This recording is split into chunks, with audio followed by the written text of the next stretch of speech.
Le ministre de l'Enseignement secondaire, de la formation professionnelle et technique, au contact des réalités de son département dans la région du Centre-Est, Aboubacar Savadougou, décline alors la vision actuelle de son département aux acteurs.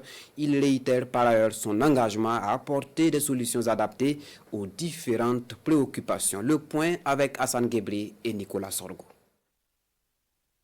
4 établissements de formation professionnelle et technique ont reçu la visite du ministre de l'Enseignement secondaire, de la formation professionnelle et technique dans la région du Centre-Est. Après le lycée professionnel de Tenkodogo, Boubacar Savadougou a aussi visité le centre de formation professionnelle de Bagré, réalisé depuis 2021 et dont les portes restent encore fermées. Puis, le cap est mis ici sur cette exploitation de l'IFODER, l'Institut de formation en développement rural. Dans ce champ expérimental de 5 hectares, les 111 apprenants sont en pleine préparation du terrain pour le repiquage du riz. Nous avons vu qu'ils sont en train de mettre en œuvre les orientations qui ont été données par les chefs de l'État et sous la conduite du commandant Sombier, qui est de produire au minimum 3 fois.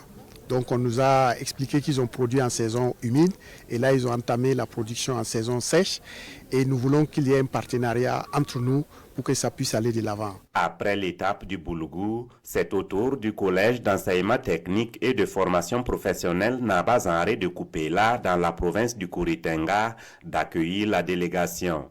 À Tenkodogo, tout comme dans la cité des Cailloux Blancs, le ministre et sa délégation ont eu des échanges directs avec le monde éducatif.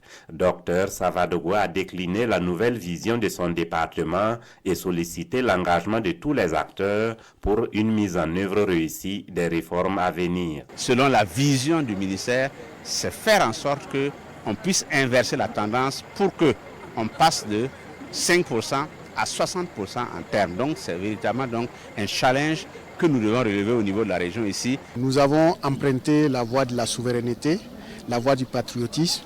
Vous ne pouvez pas être souverain si vous dépendez de l'extérieur. Vous ne pouvez pas être souverain si vous n'êtes pas capable de transformer ce que vous possédez. Vous n'êtes pas souverain si vous n'êtes pas capable de répondre à vos besoins.